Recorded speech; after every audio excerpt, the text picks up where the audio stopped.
Man, forget about the quarterback. It's time to add some pass rush.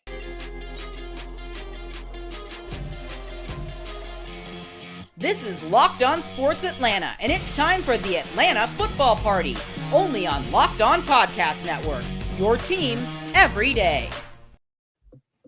Welcome into the Atlanta Football Party, your home for the best Atlanta Falcons football talk. It's local insight you can't get anywhere else but right here at Locked On. I'm your host, Tenitra Batiste. Alongside me are Jarvis Davis, Aaron Freeman, and Tori McElhaney. Today's episode is brought to you by FanDuel. Make every moment more. Right now, new customers get $150 in bonus bets with any winning $5 bet. That's $150 if your bet wins. Visit FanDuel.com/locked on to get started. And our Atlanta Football Party is part of the Locked On Podcast Network, your team every day. Woohoo! I think I would call this maybe like our second Christmas, possibly. Maybe our third Christmas of the year, depending on which our vantage point is, but it is still Christmas. So it's happy legal tampering day in the NFL. It's happy Merry Christmas Day for us because finally we're getting one step closer to finding out how the pieces of the puzzle fall in place under Raheem Morris and Terry Fontenot as it relates to free agency. And of course, we know that is going to spill over into what happens in the draft. So, Jarvis, let's actually start here only because we'll touch on it later in the deep dive, the QB status, kind of give an update of our thoughts there. But there are some other positions that need to be filled on this roster for the Falcons. So outside of quarterback, what's maybe another position for you that the Falcons should prioritize now that they can legally tamper? And if there is a specific name, who's that person that to you makes the most sense? Pass rush, pass rush, pass rush. Let's get the quarterback. Is anybody?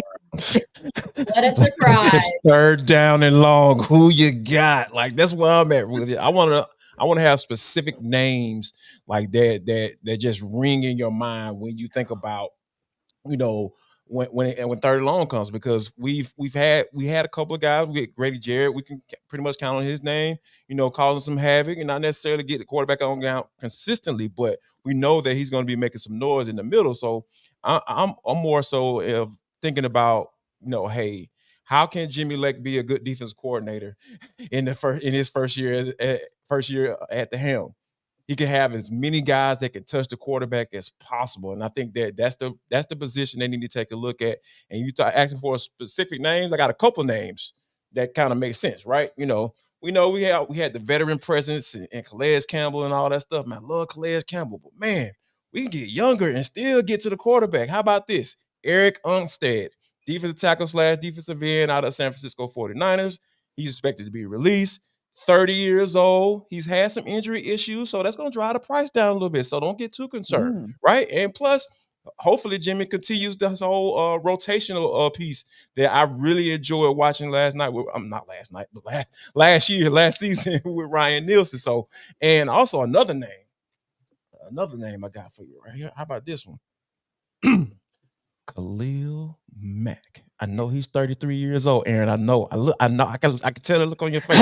He still got some juice. He still got some juice in the tank. I'm telling you, you can give him some days off. Like, you can treat him just like you did Calais. And they come in on third down, Khalil. That's all I need you to do. Because Lord knows, I was screaming at that TV screen when the Raiders drafted him right before the Falcons pick. They got Jake Matthews. Solid doggone. Worked out well. It worked out. Yeah. But Tori, I lust after pass rushers. I know. Truly, I know. I feel you, man. Yeah. I'm sure you can tell by now. But just bear with me. But yeah, I think pass rush should be the position they should take a look at as far as that group of guys. And I think Eric Armstead and a guy like Khalil Mack, some veteran present in the locker room and the guys who can get home. How about you, Aaron? Are you lusting after a particular position or a particular player yourself for these Falcons in free agency? Aaron, let's do it. I don't know if I would say lust. Okay, I'm in like with certain positions. Oh, in like. Oh, wait, Aaron. Sidebar free. I have not heard in like since like junior high. I just got to hit you with that. I'm like, Are we going to wait, Jarvis, Tori? Then the next thing is going to be, hey, Mr. Fill in the blank, are you willing to come to Falcons? You want to go with the Falcons? Check yes or Yes or no? no?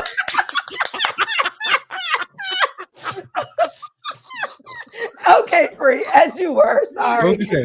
You So took us there. You took us there. I want to see the Falcons upgrade their safety play. Obviously, they hit a home run with Jesse Bates Yes. last year. Richie Grant didn't have the quite the season that we thought he would have. I still think he has a valuable role with this team as maybe a third safety, especially if they want to deploy dime defense. We saw the Falcons do that a lot under Ryan Nielsen. The Rams did that quite a bit these last couple of years under Raheem Moore. So I think Richie Grant still has an integral role with this defense, but I do think getting someone that can be maybe a little bit more reliable in that starting position makes a ton of sense for the Falcons. And the player I have circled is someone that Raheem Morris is very familiar with. That is Jordan Fuller with the LA Rams. These last couple of years, he's been sort of the signal caller on the back end, the role that Jesse Bates sort of has, but having another guy that can sort of do that on your defense, that tells you sort of having that sort of smart, intelligent player that can always be in the right place and help get some of these other young pieces in the right spot, I think makes a ton of sense for the Falcons. You know, Jordan Fuller is not going to necessarily be the big time playmaker or ball hawk that Jesse Bates is, but in terms of being a very complementary piece that will be consistently in the right position, you know, whether it's against the run or in coverage, I think he makes a ton of sense for the Falcons. So I like some of these safeties. You know, I'm not saying I'm lusting after some of these guys, but Jordan Fuller definitely is near the top of my wish list.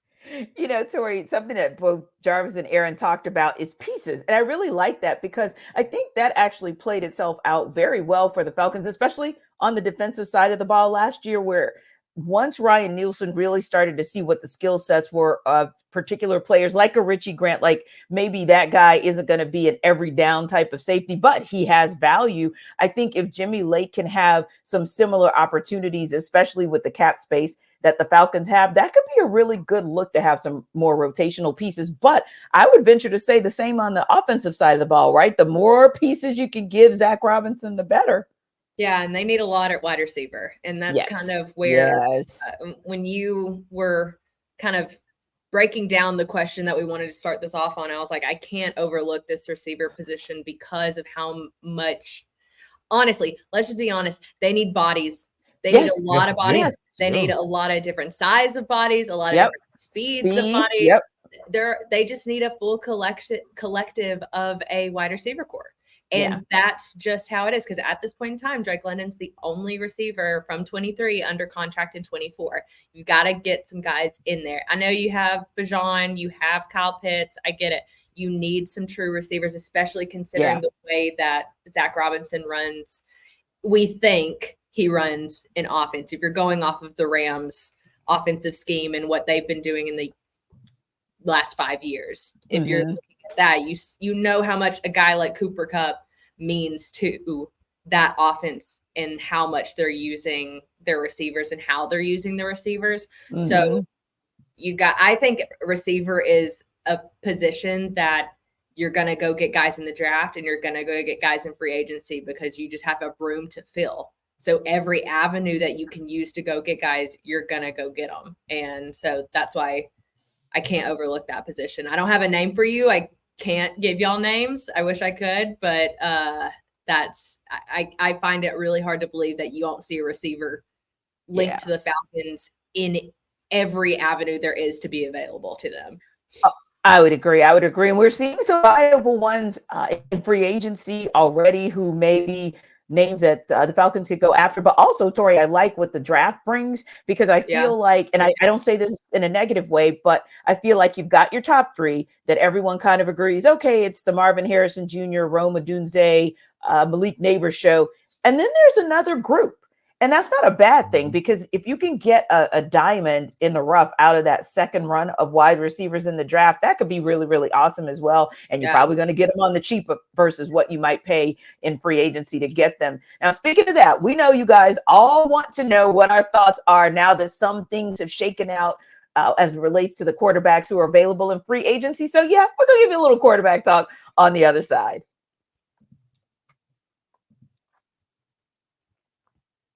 This episode of our Atlanta Football Party is brought to you by eBay Motors. Passion drive, and patience. That's what brings home the winning trophy. And that's what you kind of have to have right now as we enter the free agency period in the NFL, of course, marching on to the draft.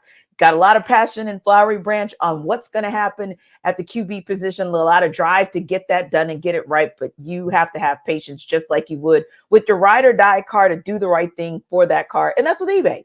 Everything you need to maintain your vehicle and level it up to peak performance, from superchargers, roof racks, exhaust kits, LED headlights, and more. Whether you're into speed, power, or style, eBay Motors has you covered. With over 122 million parts for your ride or die, you'll always find exactly what you're looking for. And with eBay Guaranteed Fit, your parts guaranteed to fit every time or your money back. With all the parts you need, it's easy to turn your car into the MVP and bring home that win. Eligible items only, exclusion rather apply, and eBay Guaranteed Fit is only available to U.S. customers. You can check it out at ebaymotors.com.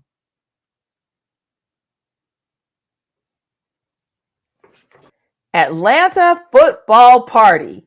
I told you guys, it's Christmas. It is Christmas. It is Christmas indeed. Breaking news out of Falcons country. Now, of course, this is not official from the Atlanta Falcons. It is legal tampering that was allowed to begin at noon Eastern time here on Monday. But of course, the official will come out on Wednesday. But word is from multiple sources that the Falcons are finalizing a 4-year deal to bring Kirk Cousins to Atlanta as QB1. So finally, Jarvis, Aaron, we have been talking about this ad nauseum, but we finally have the confirmation indeed that Kirk Cousins will be the new face of football as far as who's going to be under center next season. Let me get your first reaction when that news hit, Aaron. Well, first, my reaction is like, finally. So now we can talk about something else other than the quarterback. Right. So, there's a lot of other areas that we've already discussed: pass rush, wide receiver, secondary, all that stuff that we can finally sort of break into it. But I do think sort of my initial reaction is good. Like, finally, okay, like there's some stability at the quarterback position. Indeed. As we discussed. It's just like, now the Falcons can worry about all their other issues, and getting Kirk Cousins, makes a ton of sense for what this team is trying to do, which is, win now, compete in that division. And I think he's going to give you a great chance of doing that, making the playoffs. We'll see sort of how far they can get to the playoffs if and when they make it there under Kirk Cousins. But I would say we'll cross that bridge when we get to it. Let's just get to some meaningful games in January. And I think Kirk Cousins really gives the Falcons a great chance to do that. And Jarvis, the same with you. When we got that news that the Falcons are going in the direction of Kirk Cousins and that's a 4-year deal that they are looking to finalize with him, what were your thoughts? What was your first reaction? I think Raheem Morris wasn't lying when he said competitive urgency, right? Because we know exactly what you're going to get with Kirk. Like, he's going to put up some good numbers, and he's going to be able to run this offense to a T, which I totally understand. We've talked about in previous episodes about like how much I wanted Justin Fields, because I feel like his ceiling is higher. And I think that, but the floor was, what the floor is with Kirk Cousins, and that can be a little bit lower than with Justin Fields. So I think I totally understand it, and I get where the Falcons are going now. Like, I have a clearer picture of where they're going now that they've drafted Kirk Cousins. So you got the quarterback position figured out now. Now it's time to go ahead and get some weapons on the offensive side of the football. With Drake London, you got Drake London, Kyle Pitts, and Bijan Robinson, and Tyler Algier, but Drake London looking like Will Smith in that last episode of Fresh Prince, like looking around like, I need some help. Where everybody at? So yeah, I think it's now that they got the quarterback position out of the way, like Aaron said, now we can start talking about some other stuff that really, really matters. Yeah, and Jarvis, I want to go back to something that you just mentioned that we heard early on in this Raheem Morris's tenure, right? And you talked about the fact that there was a sense of urgency, but I feel like on that same token, it's desperation, but it's the good desperation. It's the right desperation. So I wanted to go back to that because I agree with you. I think that this group was confident. I mean, Terry Fontenot said it. He was like, we're not arrogant. We're confident in the fact that we can go out and get the right guy and we can seal that deal. And we're seeing that come to fruition already. But I also like the fact that they're not out here to play with you. Like, it's Monday at 2:30 in the afternoon, and Kirk Cousins just had a conversation with the Vikings last night to inform them that he was going to test the free agency market. And yet here we are. So I like this type of urgency. It's the right kind of urgency. But I think the other thing that you said that was so telling, and Free, I'd love you to lean into this as well. How many times, Jarvis, did you say last year that you did not quite understand the direction or know the direction that Arthur Smith was going in? There were just so many moments in the offseason that you were scratching your head, except on defense. But there were so many moments where you posed that question. And then as we got into the season, you kept that question posed because you just couldn't see the path to what he was trying to build, where he was trying to go, when he was trying to reset. The resets weren't like the math wasn't mathing on the resets. I feel like now you just said it. The path is clear. This is a very understandable path in going after Kirk Cousins. Yeah, and I think that you're going to have a sense of direction of the offense too, because Kirk Cousins is so familiar with this whole scheme, right? With Kevin O'Connell, we know he has, the Sean McVay ties, and Zach Robinson obviously is going to take some of what he learned with Sean McVay and bring it over here to the onto this side of town anyway. So I think it makes sense. It just makes sense. It makes sense. It makes sense out of the world. Like, I'm not saying this was my choice, but like, it makes sense. And then I'm with that because like it was so many times that we talked about, whether it be on the postcast, the Falcons postcast, or during the week on Atlanta Football Party on this show. Mm-hmm. I just didn't see him putting his players in position to be successful. And I have a really good feeling, given what you have at quarterback, you're going to be able to do that on a consistent basis in the 2024 season. Free, were you surprised? Oh, I'm sorry. Go ahead. No, I was gonna piggyback on what Jarvis was saying, because it's like that's the one thing you can say about Kirk Cousins. Like, no one's sitting here these last couple of years looking at the Minnesota Vikings weapons and saying, "Oh man, you know who's underachieving? Justin Jefferson. Right. You know who didn't have a good rookie season? Jordan Addison. You know who wasn't very good in Minnesota? Stephon Diggs and Adam Thielen, right? You look at TJ Hawkinson, who was very good tight end, one of the best tight ends in the league for a large chunk of last season. And so, like, you sit there and you go, like, you know what you're getting in Kirk Cousins. You're going to be able to, like, that's been the big question we've had, especially these last 2 years with the quarterback play, is like, why aren't we getting more out of Kyle Pitts? Why aren't we getting more out of Drake London, right? And some of that was blamed on the play calling, but I think a lot of that was just the inconsistency at the quarterback position. And if you're the Falcons, like, this is what we've been talking about for the last year. It's like, hey, we've assembled this great, roster of talent, and let's just drop the quarterback in there and let's get the most out of this talent. And I think that case is point blank with Kirk Cousins, where it's just like, we know what he is, we know what he can bring to the table. And then you think about it from the coaching standpoint, with Zach Robinson, who's spent a lot of time working with veteran quarterbacks with the Rams these last couple of years, where it wasn't really his priority to work with Matt Stafford every single week.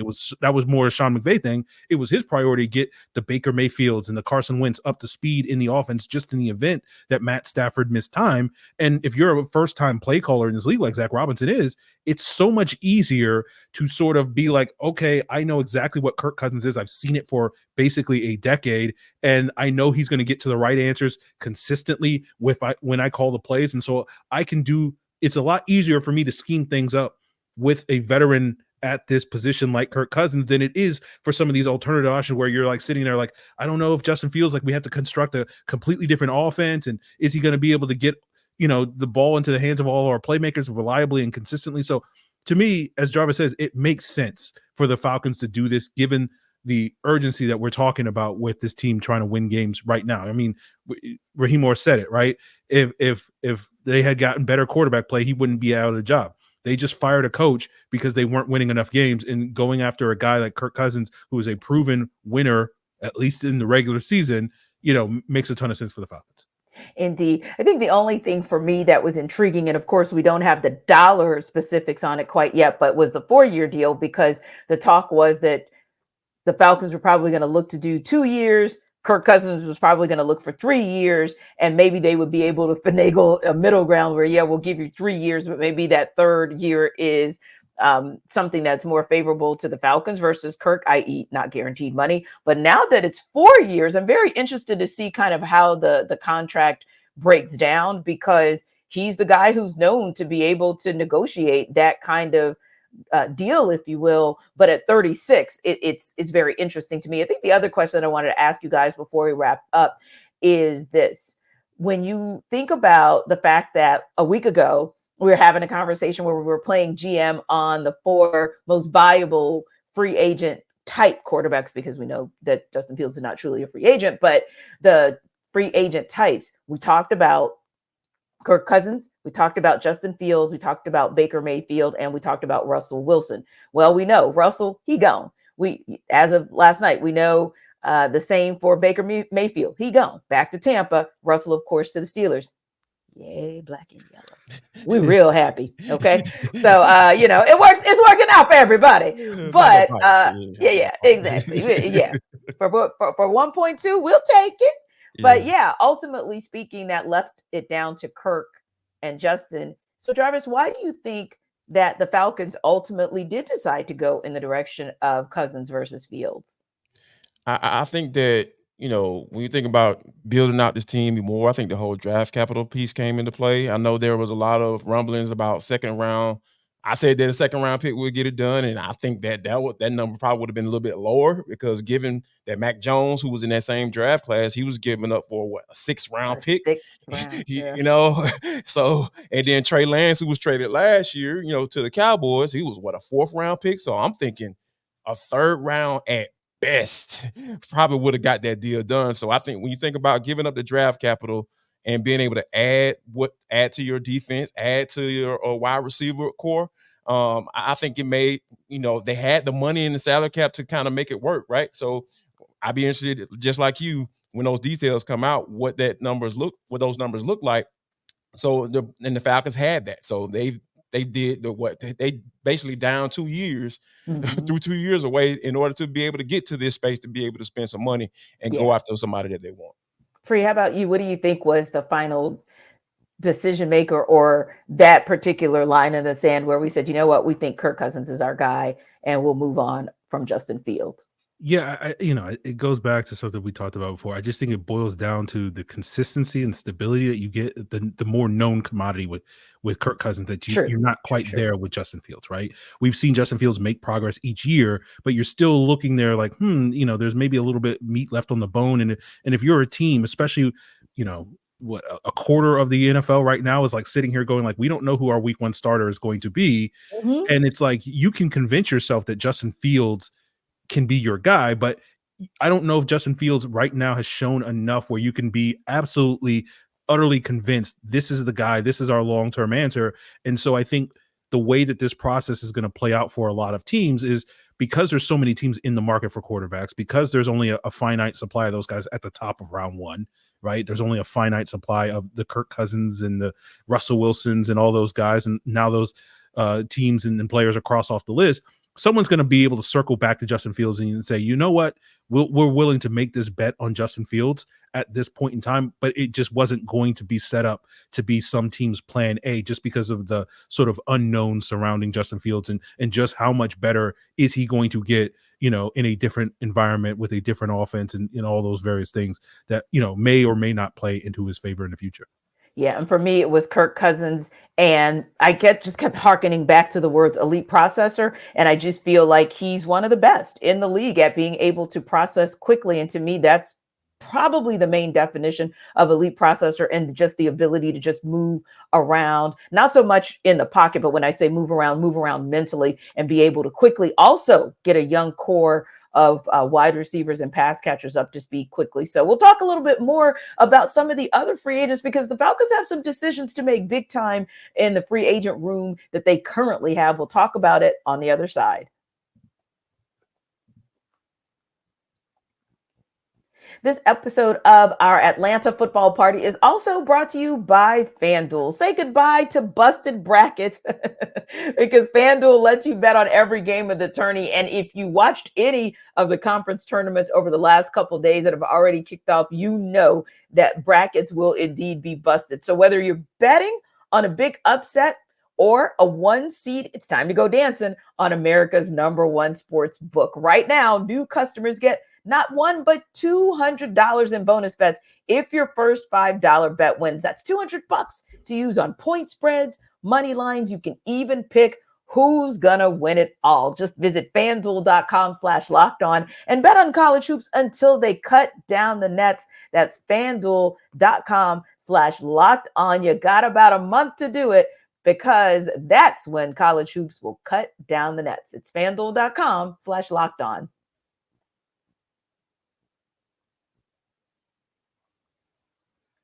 All right, guys. So we drew up our list of the Falcons' current free agents ahead of our show and kind of looked at who should stay, who should go, and why. So I want to kind of throw that out there to you guys as well. Jarvis, it's a long list of guys, so I'm not going to read through all of them, but with you having the list, with Free having the list, give me a couple who you think should stay, a couple who you think should go, and tell me why you think it's either, hey, keep them in Flowery Branch, or thank you for your service. Unmute Jarvis. My bad. Sorry. So I guess the person that I will say that it probably needs to go is doesn't want me to say his name, but I'm about to go with Calais Campbell, because I mean I get the whole love affair that people have with him, but you gotta look at the age. Like, I don't think that you can hit back-to-back years with a guy of that age, because like that was one of my concerns with Kirk Cousins. He's 36 and coming off an Achilles tear. So yeah, I just really, really want to focus in on bringing in somebody that's a little bit younger. He may cost you a little bit more, but you know what you're gonna be able to get from him as far as being out on the field. That's why I mentioned a guy like Eric Armstead earlier. I know he's dealt with his injuries, but he's young. He's only 30 years old, so he's a guy that can bounce back, and you probably may be able to get him at a good price on a 1-year prove it type deal. So I'm good on Calais Campbell, kind of, going off into the sunset. But yeah, definitely appreciate your services though. Got it. And who are you saying, hey, this guy, we'd love to keep him, think that he's viable, and what would make you want them to keep a particular player from that free agent list we talked about? I'd probably say Kentavious Street, because I think when he first came in, I was just like, man, like you can see why they brought him in, right? Like, and that was a guy that Aaron was pounding the table for on Locked On Falcons. So make sure you guys check that out, by the way. It's an excellent show for sure. Yes, definitely. It is. Yeah, and had me on in a while. I don't know what I did wrong, anything like that, but hopefully you'll be back on this week, Jarvis. I was waiting for you to get some hot takes, so I think you'll have a couple later this week. Right. No, you got to send him a note. You got to send him a note that says, hey, do you like me anymore? Yes or no? Yes or no? or maybe so. Yeah. So yeah, he was a guy that he pointed out at the trade deadline, and he came in and he contributed right away, but unfortunately got injured. So yeah, I think I'm always a guy, hey, you might be able to get some value there because he's coming off injury. You might be able to get him for a nice number, and you know what you're going to get, because I like what I saw from Kentavious Street in the short amount of time that he was on the field. Free, how about you? Who are maybe a couple guys you want to see stick around in free agency, or who are a couple guys where you're saying, hey, appreciate your services or lack thereof, and good luck at your next stop? Yeah, I mean, the guys I would like to see stay are probably the special teams guys. You keep Marquise Williams as your special teams coordinator, so you can have some continuity there. Guys like Kadero Hodge, Mac Hollins, Trey Flowers, those are the sort of guys that had key roles, as we discussed earlier. You need bodies at wide receiver. Kadero Hodge was pretty functional when he got opportunities. Mac Hollins didn't quite have the year that we thought he would have, but obviously he still brings a lot of value there. And, Trey Flowers wasn't the greatest at that outside cornerback spot early in the season, but I think he's versatile. He can cover tight ends. He can play some special teams. So I think all of those guys have something to contribute on offense and defense in addition to special teams. The player that I would probably like to see go, and it's not any beef with this player, similar to what Jarvis is saying about Calais Campbell. For me, it's another special teams guys, Cordero Patterson. And I love what CP did these last couple of years here in Atlanta, but we kind of saw him kind of get marginalized last year. I'm happy that he sort of broke the kickoff return record here in Atlanta, so that is not sort of hanging over his head. I would love to see CP continue to play and see if he can sort of expand on that record and continue to contribute more on offense moving forward. But I think, similar to what Jarvis is saying about Calais Campbell, love what you did for us, but I think it's now time, for you to move on and Falcons to try to get maybe a little bit younger at that position. And, still would enjoy watching CP play in the National Football League, just like Calais Campbell, but it probably makes more sense for them to be playing for somebody else in 2024. Yeah, and I would agree with all of the names that you guys mentioned, both who you want to stay and who you want to go. And I would say for me, from that list, the only guy I might want to stick around maybe would be Cole Pruitt, a guy who you guys haven't already mentioned, but I wouldn't mind having him stick around because, sometimes he can just find the end zone, and it's a pretty cool thing that he's able to do when he's able to do it. But I mean, Jarvis, you already know one of the names I'm going to say, but I'm going to give you the. Yep. Go ahead. So, but in Bud addition for to the folks listening, Bud Dupree, she's not a fan. So there you go. That's what you get for spurning my Steelers.